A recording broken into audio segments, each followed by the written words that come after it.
نهائي، يعني مهما تكون انت في اعلى فورمه ليك وهو في، يعني مثلا هو مش في اعلى فورمه او العكس. الماتشات الاهلي والزمالك ونهائيات ما فيهاش انا فايق قبلك بماتش او انت فايق قبلي، فلاقي حسابات تانية خالص. فاحنا كنا حاسين في الملعب، طبعا بتلاعب نادي الزمالك، بتلاعب في لعيبه كبيره في الملعب، واحنا طبعا فريق كبير، فطبعا لا الماتش من جوه كان، لا الموضوع كان صعب، ما كانش سهل طبعا. ماتش مولع. ماتش مولع طبعا، بس الحمد لله كان التوفيق معانا. اكيد انت برضو قريب من كل اللعيبه، اكيد قريب من زيزو واتكلمت معاه قبل الماتش. ايه اللي انت شفته في الملعب؟ هل كنت متخيل انه زيزو تحت الضغوط ديت يبقى عنده مشكله في التعامل مع المباراه ولا؟ لا زيزو لعيب كبير، زيزو مش صغير ان هو يتاثر. طبعا احنا اتكلم، هو بيقعد انا وهو بنقعد اوضه واحده مع بعض في الفريق. والله فبنكون بنتكلم معاه قبل الماتش على طول، ايه الدنيا وهيحصل كذا وهيحصل كذا، وحاطين السيناريو اللي هيحصل انا وهو، وعارفين سيناريو الضغط اللي ممكن يتعمل عليه، ان كل ده هيحصل وعارفين، وهو مسيستم نفسه وخلاص، وقال لي انا عارف اللي هيحصل وكده، بس انا كل تركيزي في الماتش.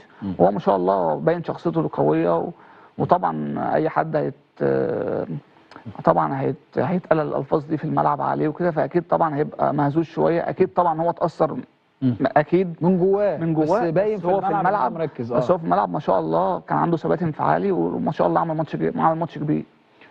وانت في الملعب في فرص بتيجي وفي كرات بتيجي، وفي اكتر كرة انت كنت شايف ان يعني ممتعة كانت حلوة. هل الجول الاولاني اللي ما بين زيزو وبن شرقي، ولا الجول الثاني اللي ما بين؟ والله الاثنين الصراحة اجوان ملعوبة جدا.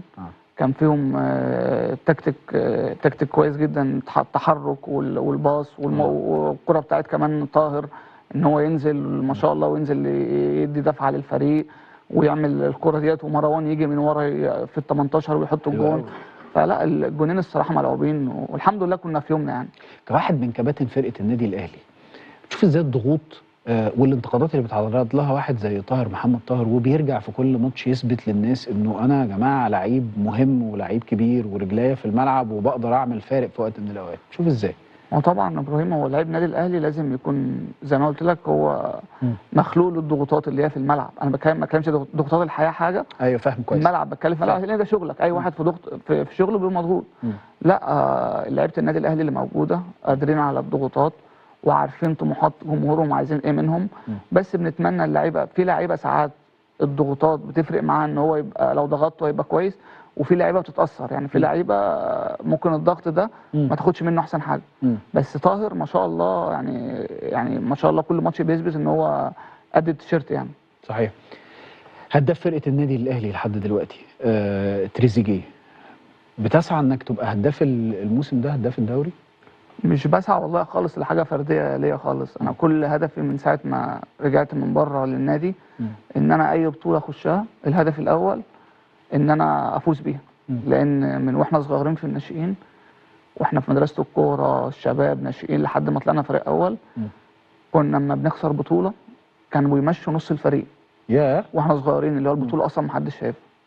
كان الكابتن بدر رجب بيقعد معانا وكابتن علي ماهر لما جه مسكنا برضه، كنا عارفين ان مفيش اي بطوله حتى لو بطوله وديه النادي الاهلي ما خدهاش، بنعرف ان في 3 4 5 لعيبه على الاقل هيمشوا رسمي. فاحنا كلنا عارفين ان احنا اي بطوله بنخشها انت دلوقتي مش هتمشي حد هيمشيك، ايه اللي خوفك؟ لا مش خايف من حاجه، لا انا بتكلم اللي هو انا فاهم، انا اقصد التربيه نفسها طالعه ان انت لازم تكسب.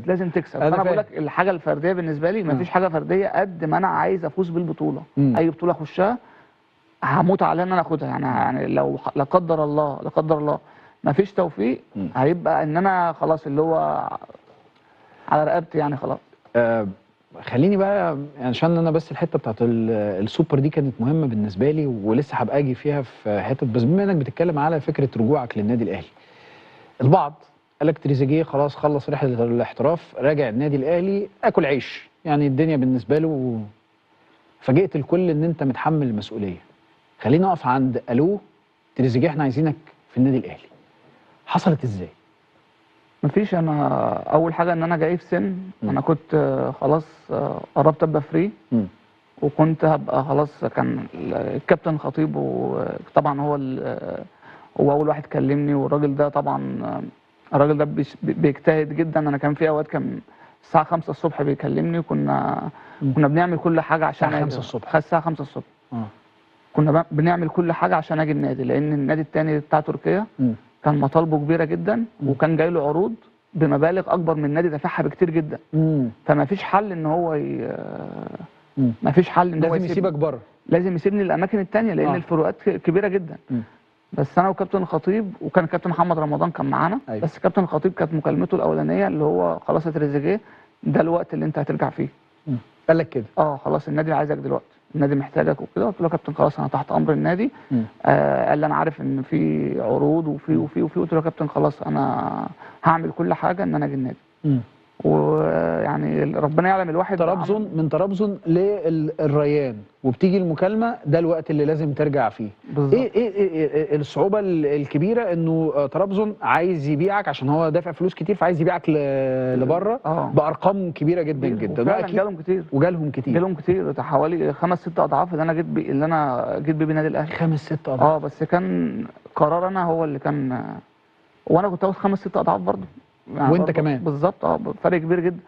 بس بينك وبين نفسك كده قعدت تحسبها، حسبتها ازاي؟ يعني عايز اعرف الحسبه، يعني بصيت لها ازاي؟ بص يا ابراهيم، انا اما قررت اجي النادي قلت اجي النادي وانا في سن اقدر افيد النادي، مش جاي ابطل. يعني انا ممكن اقعد لي 4 سنين بره مبالغ مختلفه خالص خالص خالص فوق ما تتخيل، واجي 34 35 سنه العب لي سنه. لا انا مش كده. انا واخد عهد على نفسي ان انا هرجع ادي النادي وانا في السن اللي اقدر اديله فيه، وده الوقت اللي عرفت اجي فيه في النادي. لان الفتره اللي فاتت كان بيبقى في عقودي فاضل 3 سنين وفاضل سنتين، انما دلوقتي كان فاضل سنه. أيوة. فانا لازم اتباع. فلما جيت اتبعت المكان اللي انا عايزه، مش اللي اي حد عايزه. هنا بقى هيبقى رغبتي، انا دلوقتي عايز احقق رغبتي. بالظبط. عملتها ازاي مع طرابزون بقى؟ انا عارف الاتراك برضو دماغهم ناشفه. لا الموضوع صعب. الناس دي طبعا انا بشكرهم. الناس ديت انا البلد ديت قعدت فيها وعملت فيها كل حاجه والواحد لعب في فرق كتير هناك. بس السنه دي انا فعلا قلت لهم انا يا النادي الاهلي يا مش هلعب. يعني انا قلت لهم كده؟ والله قلت لهم هخلص عقدي، انا فاضل لي سنه عندكم. احنا هخلص عقدي في الريان، والسنه ديت هقعدها لحد ما ابقى فري. انت ما حدش عارف الحكايه دي خالص؟ ولا عشان ابراهيم انا قلت لك انا ابراهيم انا واحد لاعب كوره فقط. انا واحد عايش للكوره، عايش في بيتي انا ومراتي وابني وبنتي للكوره فقط. بصحى الصبح هروح النادي اخلص شغلي ارجع اقعد مع عيلتي في البيت.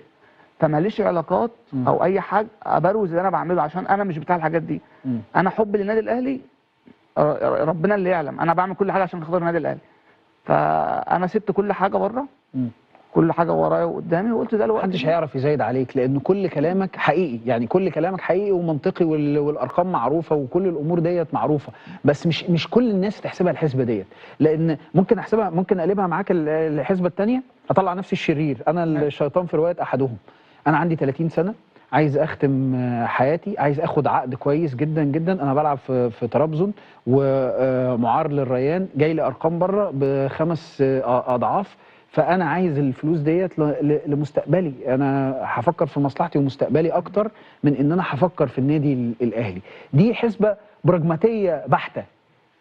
ازاي ما جتش في دماغك؟ ما هو انا كنت واخد قرار يا ابراهيم. انا قلت لك انا في اي كلام بطلعه بقوله قبل كده انا ما بطلعش ازايد على النادي الاهلي. حصل. ما اطلعش اقول انا تحت امر النادي الاهلي والكلام ده مش بقوله وخلاص. انا بقول كلام الحمد لله افعال. انا واخد قرار ان انا هرجع النادي الاهلي وانا في قمه مستوايا، في قمه اللي هو السن بتاعي ده. انا خلاص يعني لو كنت استنيت في طرابزون انا بقيت فري، او هروح الخليج او هروح اي بلاد تانية. والله العظيم 5 6 اضعاف كانوا جايين لي. ووريت الكابتن العروض وكل حاجه. وريت كابتن خطيب كل حاجه، قلت له يا كابتن الحاجه اهيت وكل حاجه. بس انا خلاص انا معاك. وقطعتها كمان. والله قلت له انا خلاص انا معاك، تعال نخش الخناقه يعني مع بعض. بس دي مجدعه، دي مجدعه، دي رجوله يعني. ما هو النادي دي مش كوره، دي فيها جدعنه، فيها شغل ولاد بلد بقى. انا يعني ايه بقى اهو انا قاعد. انا خلاص النادي اللي فضل عليا، والنادي اللي انا بنتمي له. حتى وانا بلعب في اي مكان بخلص الماتش اروح اشوف ماتش الاهلي انت راح اتفرج عليه. حتى وانت بره؟ انا واحد من الجمهور، انا واحد من جمهور النادي. فانا اول ما جت الفرصه ان انا فعلا اقدر ارجع النادي قلت ارجع ادي النادي كل حاجه. يعني ده السن انت جميل يا تريزيجيه والله يا ابراهيم. تريزيجيه انت عارف انت فيك ميزه ان انت كل الناس عارفه ان انت تلقائي وعلى فطرتك، وانا بقعد قدامك برضو بنفس الاحساس. هو تريزيجيه اللي كان من سنه بنتكلم مع بعض وانت محترف بره، هو تريزيجيه اللي من 9 سنين. انت ربنا يبارك لك يا ابني على نفس فطرتك، ما تلوثتش، ما بقتش بتلف وتدور، فربنا يبارك لك. يعني دي حاجه انا بغبطك عليها، ربنا يا رب يكرمك وتفضل دايما جواك. الهاشتاج بتاعنا هو تريزيجيه مع فايق. نروح ناخد فاصل، تشرب بق شاي. ماشي. سكالانس ممنوع، سكالانس فيها 14 كيلو زياده. لا لا وايه بقى، وكميات جلوكوز على بتاع وكوليسترول ايه نار. لا لا لا هبطلك الكوره هنا في القهوه. هقتل لك طموحك. شوف اللي انت عمال تقوله ده، هخلصه لك بسندوتش من عند مصطفى، وكل سنه وانت طيب. فاحنا خلينا في الشاي والسحلبولي والحاجات الحلوه ديت. فاصل ونرجع نكمل حوارنا الممتع مع تريزيجيه، يلا بينا.